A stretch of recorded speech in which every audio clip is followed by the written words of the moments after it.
Are there some storylines that you've like followed along with, like as a viewer or watching from the outside, that have made a big impression on you? Obviously, Jasper Saxon, again, Mike is, again, hands down the single greatest serial killer role player that I've seen.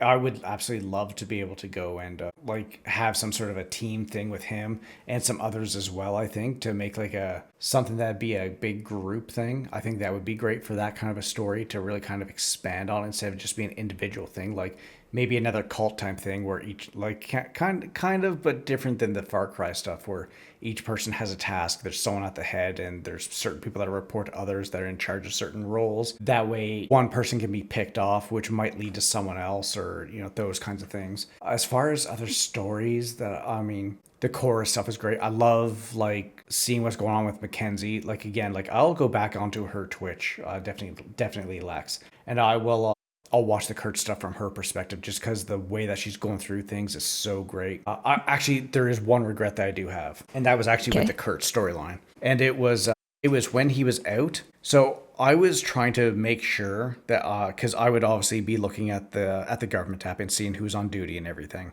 And I was always trying to make sure that I would maybe give some of the DOC and some other people phone calls when I would see that they were around. The one person I never got to do it with was Maxwell. And after he got shot down, I saw Maxwell there. I was like, motherfucker, I didn't know he was on duty Yeah, that's because bad luck.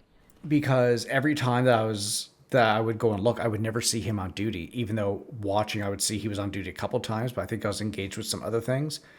But it was like at the end, I would have loved to have had a conversation with him because like my conversation with Jay and just like talk about things and stirring the pot because like the stuff I was doing, talking about the FIB and stuff like that, like I know he would have just fed right into that. And because even after Kurt died, like he was going hard against the FIB and stuff. So I was really trying to muddy the water and try to get him looking at the FIB as being a potential reason that he escaped. And I wanted to give Harb, the person who plays the warden, that RP because he's one of the admins and he's also obviously, he was the warden of the prison. And the prison doesn't get any love with anything, which is very upsetting for me. And I know he has worked his ass off for a lot of stuff. And he does so much work behind the scenes. Like all the stuff in Cell Block 4, I'm pretty sure that's all him. Like he tried so hard to push for a lot of things and he was doing as much as he could with the limited resources that he got.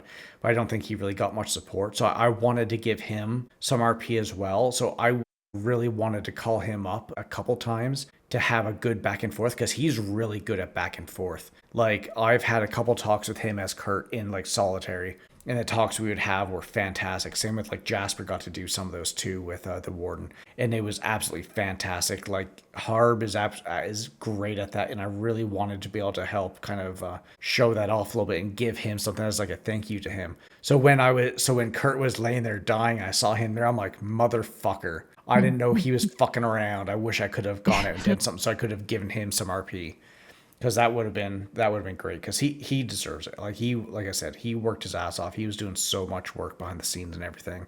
I mean, he's the reason that the Lifers thing even became a possibility. So Really? Okay. No, that's great. Yeah, Maxwell's a really great character. I'm glad that Anna had a little bit of time with him. Although it's funny, it felt like most of the time when I saw Harb, it would just be like the last 5 minutes when I'm just clocking off or something, or I'm just like passing him in the car park and like, who's that? Oh crap, it's the warden. But it was great. He was there for Sunflower's parole hearing, and I love that thing where he basically threatened Sunflower with a shotgun and had her up against the wall. yeah, That was beautiful. yeah, no, he does that role very well. Like I would have loved to have been able to give him a lot more RP. And obviously, I know it's like when Tim started coming around. Obviously, I think I know him and Jay were kind of pulling back a bit, but I mean they have been doing the DOC for so long and being in charge of the DOC. I mean that definitely takes a lot, and I'm sure that they were probably getting burnt out and they weren't really too thrilled about doing the role too much anymore. That, which again, I don't know for sure, but I can just assume because it's like it is very demanding kind of role, and especially when you're not getting a lot of love from the other government entities, it's kind of like, why am I doing this? And so, I mean, like I felt bad when they had left, but it was very understandable. Like it was like, yeah, no, I definitely see where they're coming from. Yeah, Jay's actually brought a cadet back in now, so she's back into it a bit. Really Yeah. nice. I think No, she's probably happier coming in with less responsibility, potentially. yeah, yeah. The more responsibility, the harder things are. But if she has a cadet, no, that's great. It's good. Another question I had is, like, what kind of life experience have you had that has influenced your background? What has influenced your RP with that? Like other things that you bring in from what you've done? And I guess an obvious one would be like military experience and bringing that with Tim Wright's backstory. Yeah, I would say that'd probably be the only thing that my life experience has really kind of brought would be I just take my military experience and I just water it down a lot just to kind of give Tim something that I can actually kind of fall back on where if people tried to question me on things, I'd be like, yeah, this, and this. Like, what, you're gonna are you gonna try to trip me up? I got all the answers for you. And then just kind of like those kinds of things. But yeah, that'd be the only thing because again, like actually Tim would definitely be the closest version of a character that would be towards me. There's definitely a lot of differences, obviously, between him and myself. But yeah, he would definitely be the closest. But again, like you can't have characters that are too close to that resemble you too much because if you do, that's where the lines get blurred, and then that's where if say people are like hating on if someone's arguing with a character, it starts to feel like they're arguing with you when it's like no, most of the time it is just like character on character, not me going against you type thing. Yeah, I think that is something that's pretty tricky for me to work on. I need to do more about pushing my character more to be a character rather than just like I'm just playing in this game and trying to act in it. But I don't know, it's probably something that comes a bit more with time as well. Yeah, I think I'm still getting used to that whole time. Talking in third person as well. Like Anna did this, Anna did that. How about you? Do you think you would ever try to make some sort of psycho type character or anything like that? And if you did, what would they be? What would be their kind of... It's definitely on my mind. I do have some ideas about it, but it's one of those things where I still feel like I'm learning a lot how to do this. And I don't know, it might be that I just want to wait till I'm a lot better. So maybe I shouldn't be so hung up on trying to get it perfect, but I don't know, I feel like it's a bit soon for me to jump into that kind of space right now. No, that's definitely fair. Like, I definitely do think that if you're going to play a character like some sort of psycho serial killer type thing, you definitely need to make sure that you have your ducks in a row and you kind of have a really good grasp of what you're doing, because it is a very challenging role to play and it is also very exhausting. But it's one of those things where, I mean, if you know enough people and you get ideas off people and have questions type things that people that you can reach out to, like do it, because sooner or later, you're just going to have to pull the trigger and give it a shot. I do kind of want to go down the mic route to some degree where you do a lot of like out of character work or creating stuff outside of the game that you can share with people. So that's part of why it would take time for me to do that, because I'd want to prepare a lot of stuff or create some things before I start doing stuff. So I feel like some of the ideas I have might be a bit too ambitious. I'm not sure if I pull them off. I feel like I don't really want to talk about them too much because I feel maybe if I talk about them I won't do them or it'll like spoil it or something. So but I don't know, maybe at some point I can bring it up with you. Yeah, no, perfect. And always here to help. Actually, what would you say would be one of your favorite things that you've done in RP so far since you've started? I mean, there's been a lot of good talks, a lot of good interactions that have happened. I think one thing I really liked was when, I was pretty annoyed about it or upset at the time when the DOC shutdown happened for a week or two. And I just found it funny that I decided Anna would go like protest at the hospital, and I did not expect this, but I sort of had to write a message in chalk and do a post on Twinster, and then a few minutes later I had Q like storming up the steps and being like, "I'm here to hear your concerns." I was like shitting myself because especially because she has a newbie at this, and she has a very dominant kind of personality too. Yeah, so she was very intimidating, and then I'm trying to argue and have a conversation with this very experienced role player and admin, and I'm just here as a newbie, and I was like, oh crap. Yeah, but I think it went surprisingly well. Yeah, and the big thing with that too, because yeah, it definitely can be intimidating, is just remember, you're there to have fun, you're there to have fun. And no one's really going to do anything to try to upset the other person. So even though it's like kind of gets into that, it's like no. And I mean Danielle is great at that stuff too. I mean, she is very good at the conflict, and she will. I mean, you've definitely picked someone on a hard difficulty to kind of go up against first time. But yeah, that was. I did not expect that though. I just thought I'm just going to stand around at the hospital and people would just ignore me or feel like go away. I didn't expect something to come out of that, but no, that was good. I think. Yeah, another thing that stands out is it was really funny how that I got solo, and then straight after that I had that incident with like how, Sunflower holding Harley hostage and me kind of screwing that up, like shooting her and then failing to cuff her properly. So yes, that was quite interesting. Yeah, especially because it was the same day, wasn't it? Yeah. Yeah, no, and that's the thing. It's like it's all a learning curve, and you know what? The time that you don't expect something to happen is when it's going to happen, and those kinds of things. And like, yeah, like that right there. Like when Tim got pulled aside by Jay and talking about that, I was like, oh, poor Anna. First fucking shift, and that happens too. I was like, oh. No, that was great. But I also find it funny that it seems like Anna's the only cadet in recent time who has like an incident report in the FTO files now. I'm like, why am I getting called out here?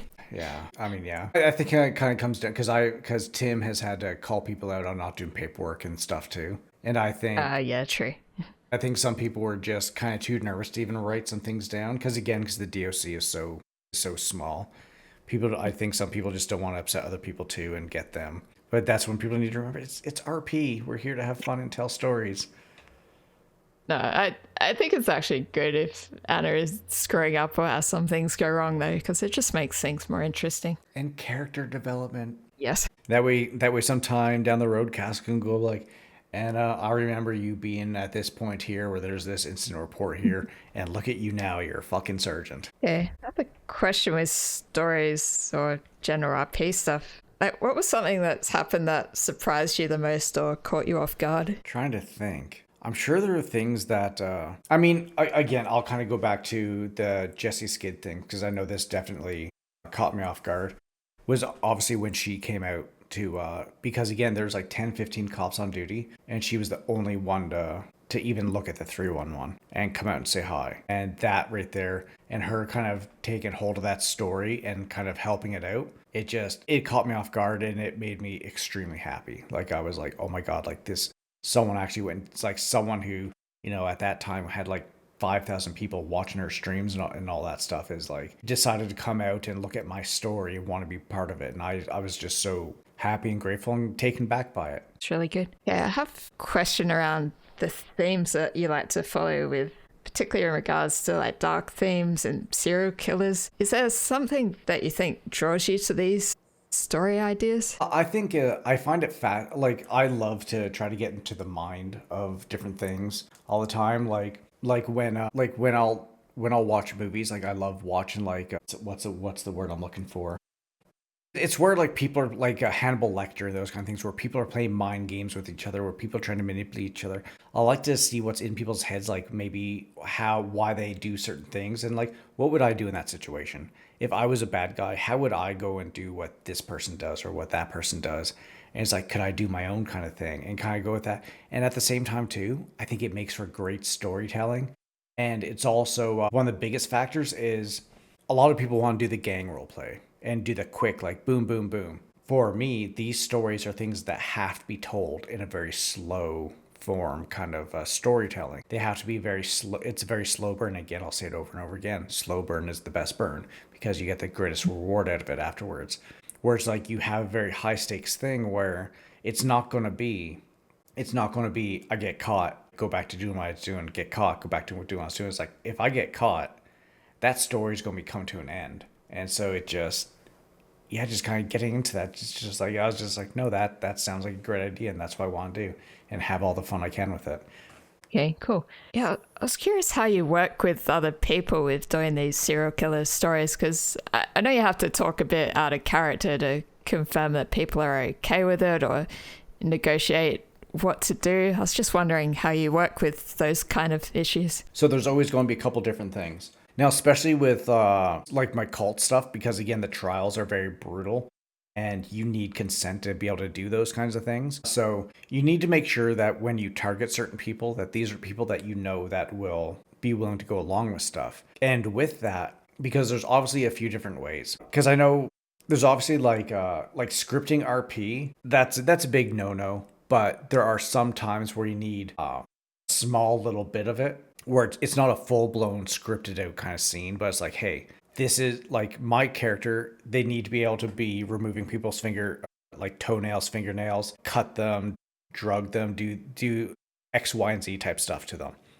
So what I did with that is I would go to certain people that I was looking at and I'd be like, "Hey, would you ever consider being a victim for like this thing?" And they'd say yes or no. And I'll be like, "Okay, great." So if we ever come up into a situation where I go and grab that person, you would be okay with these kinds of things. And I would always make sure to like make a list is like, "Hey, what stuff out of this list are you not comfortable with?" Because if you're not comfortable with it, then I will not do it.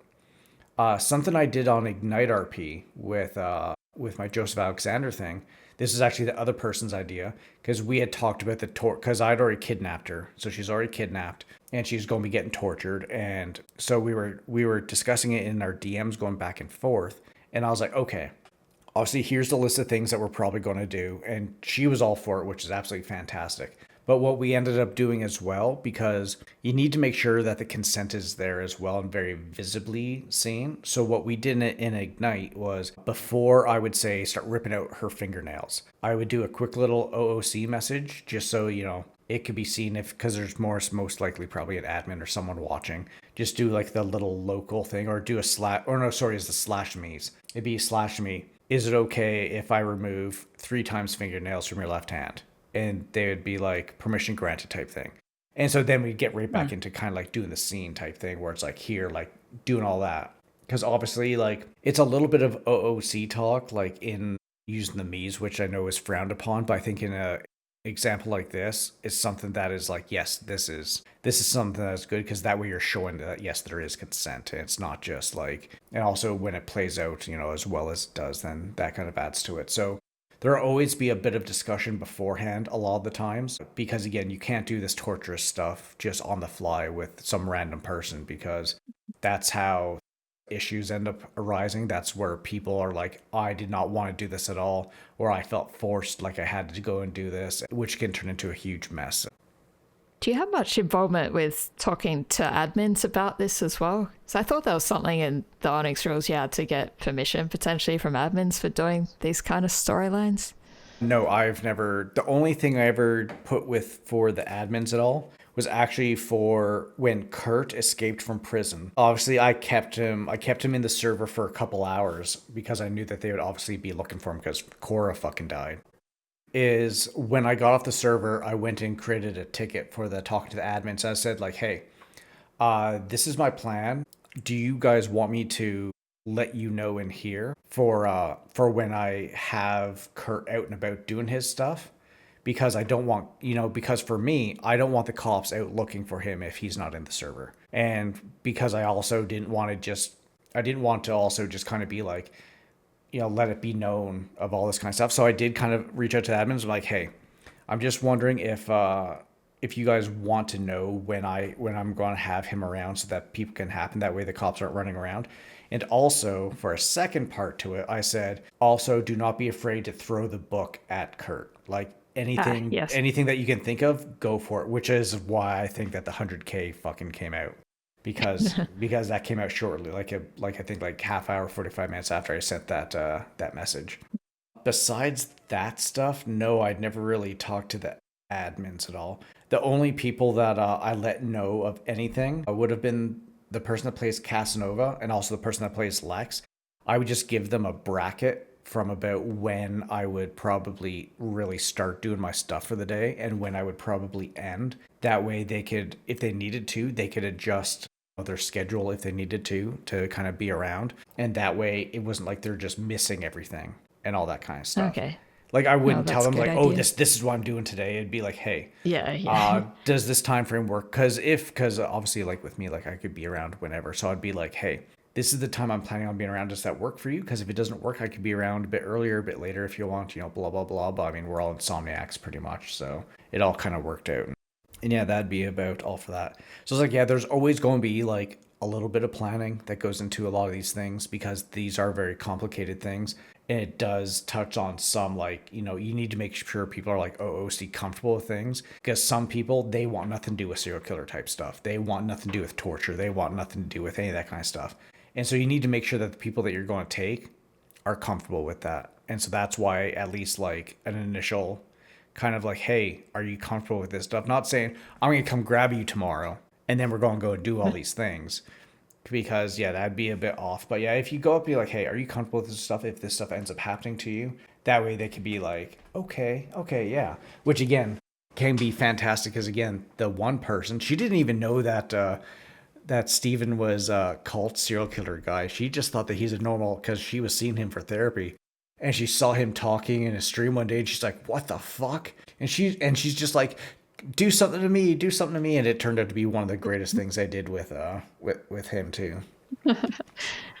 Okay, cool. Yeah, so how do you approach your RP normally? Like, do you plan ahead a lot or mostly do improvisation based on what's coming up or just a mix of the two? Definitely a mix. I mean, the biggest thing with RP, you can never plan RP because no matter how specific into details you think that you can make something, you can't control everything and something is going to come from out of nowhere and just knock your plans all to shit. And you're going to, for example, Jonathan Wright got kidnapped outside of Parsons by actually Smiley and some of his friends. Actually, Gemma Knight was there too. And I guess they had a plan for how they're going to do it. But anyways, we get to one spot and like, that gas station that's out in the middle of the highway on the east end of the map? Kind of. It's like the one highway that no one really ever goes on. It's on the far right-hand side of the map. There's that gas station between the north and south highways and stuff.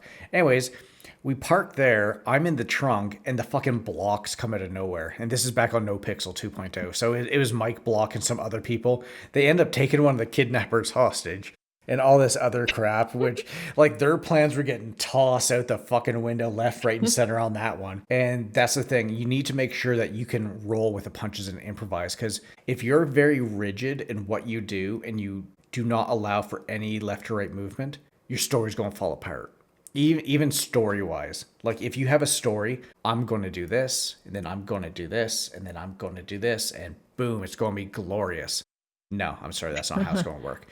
You can have benchmarks for what you're looking for, but when you get up to a certain benchmark, something that can come up and direct your character in a completely different way. And so you might need to go and make up a bunch of different other ideas for what's going to come up because those other ones, realistically, they're not in your wheelhouse anymore. And because what some people will do is they're so rigid, they won't allow them to stray off the path. They're like, yeah, they went that way, but I'm going to bring it back over here because this is what I want to do. You need to make sure that you can be flexible and do things on the fly because if you can't do things on the fly, especially doing these kinds of stories, it's just going to fall all apart. Yeah, that makes sense. How do you like people to do RP with you? Like, is this a certain approach that you like when people are interacting with your characters? Like when it comes to anything, I like to see myself as being very much like a chameleon. Like I will do any style of RP with people at all. And so if people come at me, I'll usually try to match their energy a bit. Like I'm not going to like do something my character wouldn't do, but if someone's coming at me and they're being very talkative, I'll be very talkative back. If someone isn't being talkative, maybe I'll try to be a little bit talkative, but if they keep, just kind of like not wanting to do much, I'll just, kind of go back. Like one thing that I've never done, and it was something because when I play my serious characters anyways, I will keep it serious. Like I won't let my characters go off and just have like just an absolutely stupid, not very in the character kind of thing. I'm like, nope, this is my character. I'm going to stick to the character. That's about, the only way for that stuff. But yeah, because everyone's their own person, everyone's different. Again, I like to think of myself as a bit of a chameleon when it comes to how I go around people and that. And I'll kind of try to go with whatever people throw at me and however they approach me with it. Yeah, all right.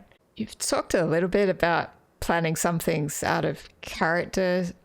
So I guess one example is when you're working with like Haley and Mike with like, you know, was it Brandy's dad, Barney, like getting killed or getting attacked by Molly. So I was wondering how much of that is, yeah. I'm not sure exactly what I'm asking with that. I guess you're talking about how you don't want to pre-plan too much, but you also need to make sure things line up so certain things can happen. How do you manage that? I mean, what level of detail do you put into that kind of planning? Again, it all stays very kind of basic. Obviously, because again, Barney was going to be like Barney was supposed to perma like 6 times before he actually ended up being permed. Like he was only supposed to be a very short term kind of character, but with the way that the RP evolved, he kind of stuck around longer and longer. But we finally came up with like, okay, it's time for Barney to go. And we're like, great. And the Molly thing is going to be a great thing. And so the only real thing was me and Mike. We got together and we made the tape because obviously the tape needed to be made beforehand. Yeah, of course. Beforehand because the tape was getting released pretty much right after he dies. And it takes a lot of editing to get the audio and stuff. And so for that, it was like, yeah, it was like, I'm going to be around somewhere. He's probably going to come find me. Whenever he finds me type thing, he'll go bring me to wherever he wants to bring me, do whatever he wants to do. And then it'll kind of, it'll just kind of go. And then obviously, because I know Brandy, especially around that time, was very busy and going everywhere. So for that part, it would have been hit or miss of even being able to get a hold of her even. So so is literally just one of those things where it's like, it's just making sure we're all around at the same time. But then obviously like knowing that it is going to come up, like, yes, it's like Barney is going to die today, most likely, if he can get found. And then obviously it's like, yes, because we need to make that audio thing before so that it can get put out so everyone can hear it pretty much right after he dies, which will send Brandy down even more of a trauma dump hole. It will, like that need to be done beforehand.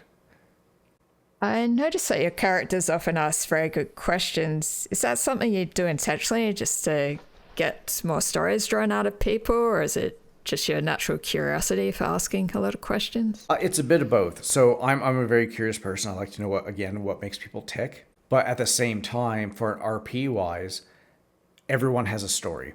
Everyone has a story that they're trying to tell. And so that's why those, like, especially those like serial killer characters and my psychos are very much like phone guys. It's just like there's times where I would go and call just random people up and just start asking them questions because again, everyone has a story that they're trying to tell, but not everyone gets to tell their story because maybe people aren't asking the right questions or aren't being intrigued by what they're doing.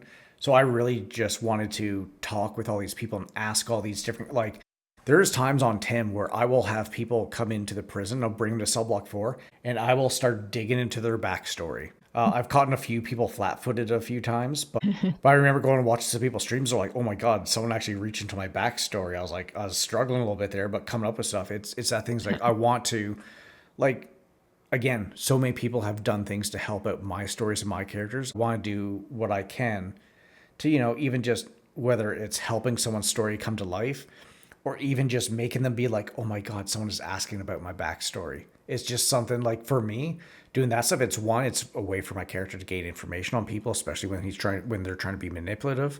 But it's also showing someone else is like, hey, someone is like watching your story. Like someone is interested. Like, let me know, because the more you ask questions, the more you seem interested in what they're saying. So and again, that'll make people feel good, which on an RP server, you want everyone to feel good. And so that's why I'd kind of keep doing that stuff, just to have people like, oh my God, like he's listening to what I'm saying. And so that's why I'd always ask everyone so many questions all the time. It's just to get people talking about their own character. And that way, if they want to get anything out that maybe people haven't asked, they have an opportunity to do that.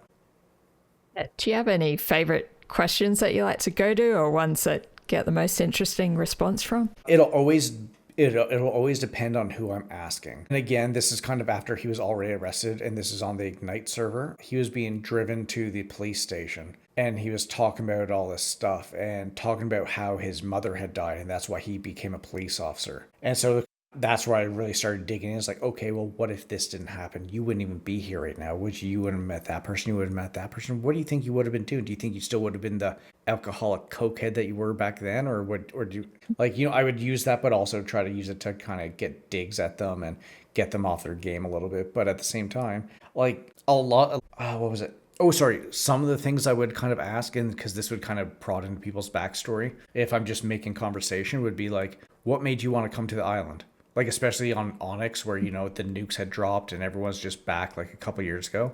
I would just go and ask, like, what made you want to come to the island? Like, why are you here? Like, what made you make the decision to come here? What were you doing before? And kind of do that stuff instead of the normal, like, oh, hey, how's your week going? What did you do this week? You know, blah, blah, Yeah. blah. Yeah, I need to ask that more. I think sometimes I forget to ask those obvious questions, but when I have asked it, it's usually brought out something interesting. Yeah. Because everyone has a story. Everyone wants to get their story out there, but people just need to be engaged in order to get the stories out. And so that's where if you sit there and you don't ask things, then nothing's really going to get said. But if you ask questions, then hey, people are going to talk and people are going to say things, and who knows what'll come from it. Yeah. I think you mentioned you did a bit of study around the psychology stuff, or what kind of training or learning did you do to help with like playing the psychologist type character? That was rough. I did the most basic stuff I could in high school. Like I actually tried to leave like a year early so I can get into the military, but parents weren't having any of that. Like my education is high school, period. Like I did a couple university course type things and that for work at one point, but like nothing. Again, the psychology stuff, it comes from just my genuine curiosity and my love of like movies and try to think of what makes people think. But one of the big things, again, this comes from the DID story, is I was doing stuff, and because the lady that was playing the person with DID, she had done a year of research, so she would actually prod things at me a little bit to give me some hints, which would give me ideas of what to go look into. So then I would go and look into things, and then I would go and look into more things and some treatments and all this. And then again, with a lot of stuff with psychology, it's literally, you're just there to, you're kind of there just to try to get the person's story out. Maybe get them to, maybe ask them some questions, but it's honestly, you're trying to get them to tell the stories. With the training, there wasn't a lot of training. I would do research sometimes on the fly. A lot of it was just trying to talk to people and get their story out, because you're not there to be, and this is a big thing too, especially with the psychology stuff, because we would have to make this very clear with certain individuals that we are not real psychologists. We are here playing a video game.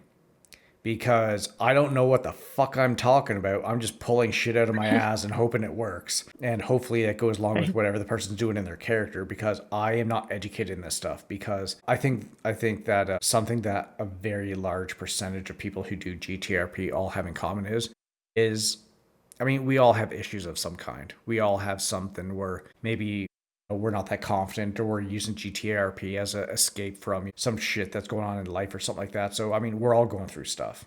I think that's for a very large majority. We would like, I know we did this, we were very firm with this on No Pixel, and we'd actually make sure we would be because we would pull people into a Discord group type thing, especially for people who are put up in Parsons, where we'd be like, hey, we need to make sure that you guys are aware that, yes, we are not actual psychologists. We are not trained therapists. And so it was hard to find a polite way to say it, but it's pretty much like, don't be talking to us about your real life shit, because we're not trained for it. And if we feel like you're trying to use us as therapists for yourself in real life, we're going to have to make a report about it, because that's just putting yourself in danger. And that's also putting us in a very kind of weird situation. So it's something that we won't put up with, even though we want people to get help and be like, listen, if you need actual help, make sure you reach out to the people you need to, because we are not the people you go to. We're here to have fun and do stuff in characters type stuff, but we are not real psychologists. We do not have any schooling, at least for the most part. There are some people that were actual psychiatrists, psychologists. I think Anna Nass, she is an actual psychologist, and she's working on a third degree right now too. And there's another one on another server, but she was a fucking narcissist, and oh my fucking god, that was a horrible fucking experience. They talk about some of my characters doing some manipulative shit. She was doing the same thing, but for real, with people on the server. Anyways, let's move away from that. Okay. All right. Another question is, how do you manage meta info? Because I know you like to jump into other people's streams or watch other people's stuff and talk in Discords now and then, but yeah, how do you manage keeping that separation, or do you try to restrict how much you see of other people's stuff? I will definitely restrict what I see from a lot of people's stuff. But then also with myself, I'm not here to win. In fact, all my characters are there to lose. Like, I have not had a single character that has ever won at things. All my characters are designed to lose. So even if I do see something or I hear something or I see something in like a meta Discord, I'm like, okay, that's kind of funny. That's is like, yeah, that's kind of what I was going for. No, that wasn't what I was going for. Oh crap, that person. Okay, but it's one of those things where I'd be like, no, I like even if I do know something, I'm not going to use it because why? Because that's just going to ruin everything. Like again, I'm not here to win. I'm here to have fun. And again, I'll say it again. The biggest thing about roleplay is to make sure everyone that you're RPing with is having fun.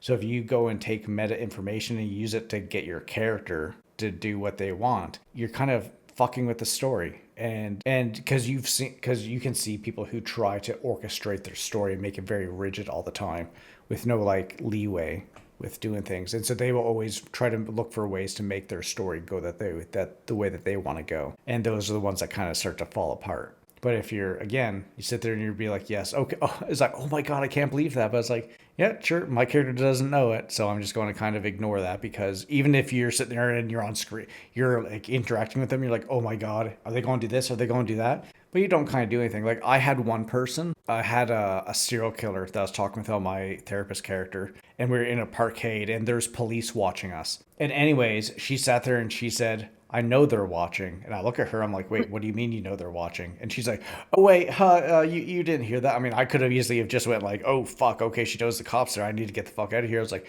oh, okay. You just play it off and you just kind of keep going with what you're doing.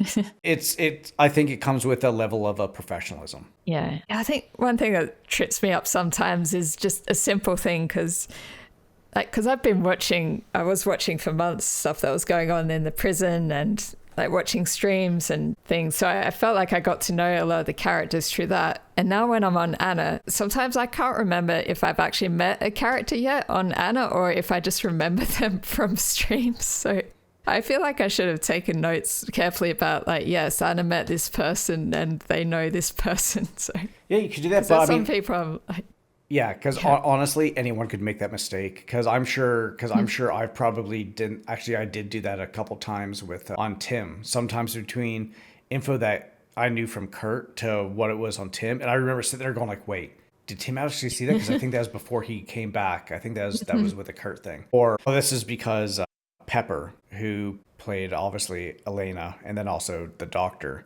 the prison doctor. There's a driving thing. And I was like, yeah, and at least I didn't run over a fucking dog. And she's like, well, I never ran over a dog either. I'm like, yeah, you fucking did. She's like, no, I didn't. And other people are like, no, she didn't. I'm like, oh, motherfucker. Okay, yeah, never mind. Thinking something else. So, I mean, everyone's going to mix up and it's human. yeah. As long as you're not like, actively trying to get meta information so that you can benefit your character, that's where it's like, come on. Like, Yeah. we're all adults. Let's all have fun. Although, to be fair, it's why certain rules are put in place too, like exploits and stuff like that. It's like, as soon as people find out there's an exploit, even though they know the rules are against using exploits, people are still going to do it because they can. It's like, even though people are adults, sometimes they act like fucking children sometimes too, and they just want to, win. Just like all those people who hack in and do things like, I remember watching Foswo's stream the one time a couple months ago, and there's a person who was just headshotting everyone because they were trying to do this event to get some weapons or something onto the street, and this person comes up and just starts head shooting all the fucking cops and other people. And it's like, why do that? You're just ruining for everyone, and you're going to get banned off the fucking server anyways. Some people don't think things through. Yeah, I've tried to restrict a bit what I've been watching. Yeah, I wouldn't watch like your streams as much, or I'd try to avoid watching some of the videos. I think now that Tim's kind of been retired, I guess, or left, I've sort of let myself watch more of the Fÿrr videos and go through that. So yeah, that's been good to watch those. Yeah, I mean, and again, yeah, I mean, that's something I was very excited about, like, because I know I love doing the serial killer stuff. Mike likes doing the serial killer stuff. And I had no idea about the Fÿrr storyline until what was it? I saw it until I think she got arrested. And then when I saw her at the prison one day, I went and pretty much grabbed right onto her. It's like, hey, I'd like to go ahead. And, are you going to bed? Because I'd like to talk to you. And we made an appointment for, you know, the following day when we were going to meet up. Yeah, yeah. Because I know I've talked to that person in DMs and stuff too. And they're like, yeah, I haven't been able to talk to anyone recently. And I'm like, well, I'm here. I love this kind of stuff. I will try to help out, you know, your story and all this stuff. So that's where, you know, I let Tim do some very stupid things that he shouldn't have done. And realistically, I wouldn't have done it, but it helped out her story. So I was like, let's go for it. And so obviously we'd go and do that stuff, because I think we would talk like 2 to 4 hours sometimes, and just sit there and just go through all these different trauma things, you know, doing her putting thoughts into Tim's mind. Just because as much as I love playing the psychopaths and serial killers, something I love playing just as much is the victim. I love playing victims of serial killers and torture because, again, character development and character arcs. Yeah, no, that was really great. What happened with Tim? I mean, not great for him, but it's very interesting to watch. Yeah, and the person that played Fÿrr is absolutely fantastic. They got a great mind for it, too. Yep. I know not everyone was a fan of that story. I wish I would have seen more of it, but I mean, I absolutely loved it. That was right up my wheelhouse. Definitely would have gotten under people's skin, I'm sure, particularly with all the focus on animals. Yeah. Which, okay, and this is something where I'm like, what the fuck? Like, I remember because Tim got attacked by Lucas's uncle, I think, so he didn't end up going to the sentencing or the trial or whatever. But all the people focusing on all the animals dying and stuff, and even the judge goes like, what the fuck are you people talking about? The animals? What about the fucking people? And that's one thing that I find kind of weird on the server is just the focus on like, oh, animals, animals, animals. I'm like, yeah, but they're fucking animals. It's like, so I was just like, it's one thing I can't quite wrap my head around. It's like, yes, dogs are really nice and stuff, but when you're talking about animals out in the wild and stuff like that, it's like, why? Why are you so attached to them? Yeah, I mean, part of it might be they are seen as more defenseless, so they can't fight back, but you could also argue people who don't have a chance to fight back as well or get taken by surprise, that's bad as well. But I think it just hits people differently when it's like an innocent animal as opposed to a person sometimes. Yeah, although my other thing too is you got all these people who are like, oh, serial killers, fuck you, we're going to kill you. And it's like, why are you so hell-bent about serial killers? Look at what everyone brags about on Twinsta 24/7. Shooting this cop, shooting that cop, murdering this person, murdering that person. Yeah. You're doing the exact same thing that serial killers do, and you're just doing it a lot more, and you're doing it in a big group instead of solo. Let's talk a bit more about the prison RP again. So what did you enjoy most about the RP around the prison? Honestly, pretty much everything. Like, obviously, I love training people. I love, because it's something I used to do before too, is I would train people. I love showing people the ropes for things. Obviously, being the victim for the Fÿrr stuff, doing some of the lying that he did, because he lied in reports and stuff to make himself look innocent. Obviously interacting with the different people, getting to know the crims, like just talking with the crims in cell block 4 and just seeing like what they do. Like that's how he became good friends with the sirens.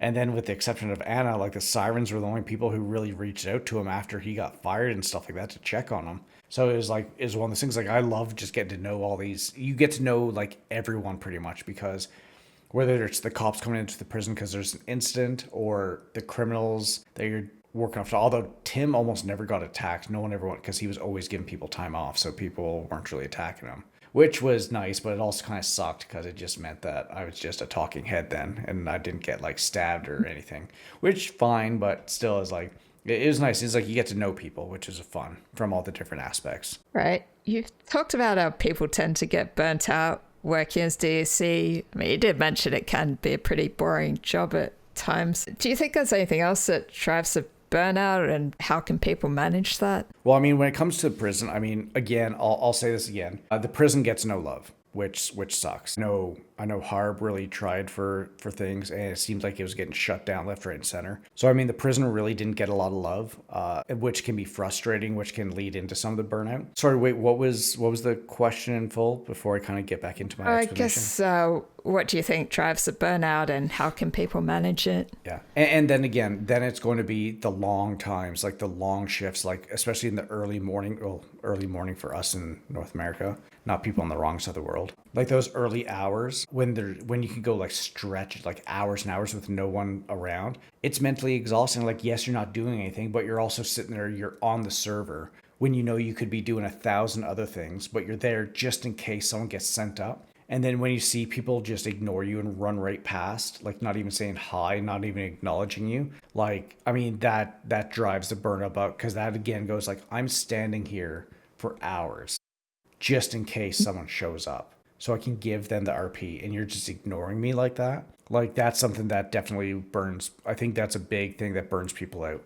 And then also there's some people where there's specific people that are on duty a lot. And again, that kind of does it. And also when the only thing that they do is DOC. Like, I know, like, I was fine with it, like doing just the DOC stuff with Tim. Like, I could do that. Like, I have a very high tolerance for just doing a lot of nothing type stuff, even if it's in server. Like, I'm fine with it. But it's like, sometimes people, like, a lot of people have jobs at food trucks and stuff like that. You need to find something else outside of the walls of the prison to go and do. Because if all you're worried about is inside and you're there a lot of the time by yourself, it will just get mentally draining. Even though you're not doing anything, it'll be like, why am I doing this? Why am I here? And then it's like, you need to find something else for your character to do so that they can still, you know, enjoy the time in the prison when things do happen. All right.